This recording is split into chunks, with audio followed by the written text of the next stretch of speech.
Hey health coach! So if you are a new coach who has just gotten your first or a new client, you'll want to watch this video before your first session. Because as a new health coach, you're likely really nervous and worried that you won't know what to do, you won't be able to answer your client's questions, you might sound like you don't know what you're talking about, and that your client won't feel it's worthwhile working with you. Am I right?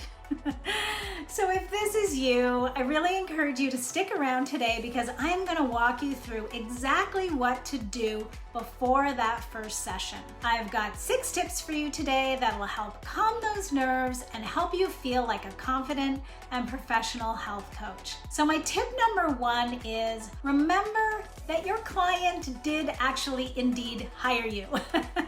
They paid you. They were willing to invest in working with you. So there definitely was a connection. They obviously felt like there was going to be value in working with you. They liked what they heard about your program and your coaching process. So please rest in this knowing you did one of the hardest things already, which was to actually make the sale and close the deal. You made a good first impression, and now it's time to keep that trust and rapport going. So tip number 2 is remember that you are a fully trained health coach and you know a lot. So focus on what you do know and what you can do versus focusing on all of the things that you feel you don't know. You've gone through a health coach training program, so take some time to refresh yourself on what you learned. You likely know 99% more than your client does about holistic health and well-being.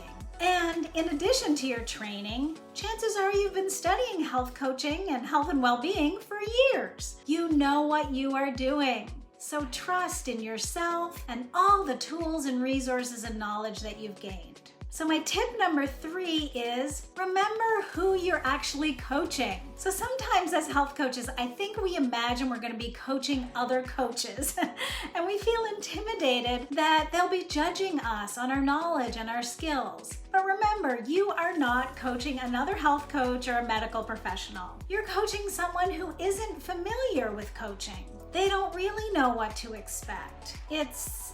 They're really struggling with their own health and they're overwhelmed and they don't know where to turn.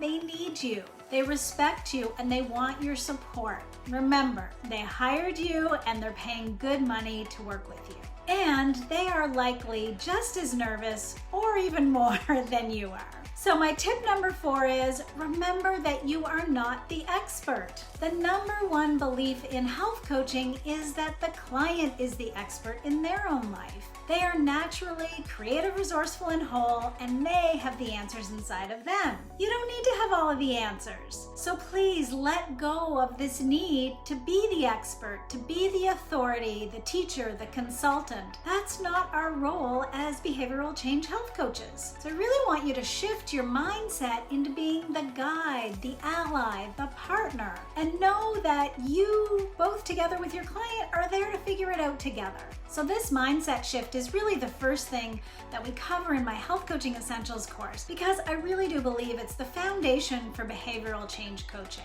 So tip number 5 is brush up on those core coaching skills. So instead of cramming things like nutrition science, therapeutic diets, supplements, and natural protocols before your first session, I really encourage you to brush up on your core coaching skills. Have some high mileage questions ready to go. Practice those reflections, summaries, and paraphrasing what your client is saying. And listen, and listen some more. Because remember, a good coach listens more than they speak. And it's okay to have some silence, so be okay with that. And then use your coaching process.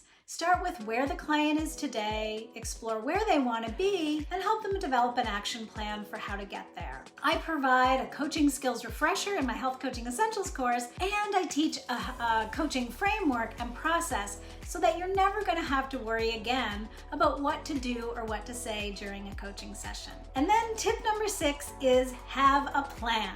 Don't just try to wing it. Don't just try to fly by the seat of your pants and go into that first session unprepared. Have a checklist of what you're going to cover on the call. Develop an outline of key agenda items that you want to cover and how much time you want to spend on each one of those. And use that as a guide as you progress through the coaching session to keep you on track so that you're never going to be wondering about what you need to talk about. It's amazing how quickly an hour can go. And so finally, since you stuck around till the end, I have one final bonus tip for you. So my final tip number 7, is ground in and go for it. So what do I mean by that? Well, before the session, I really encourage you to take a few minutes to really get grounded and centered before the session. So you really want to be developing your coaching presence so that you're going to be fully present, you're going to be mindful, and this will help to calm your nerves so that you can show up fully for your client. Do a meditation or some sort of breathing, pray, whatever works best for you. Get your desk and your workspace in order. Have your client file ready to go. Light a candle, breathe in some essential oils. Really set the tone and mood for the coaching session so that you do feel grounded and centered. And then give yourself a pep talk. Review all these tips that I've shared with you today. Remind yourself of your skills and abilities and what you do know. And I love this one. Sort of energetically call in all of your teachers, your guides, your allies, and your supporters.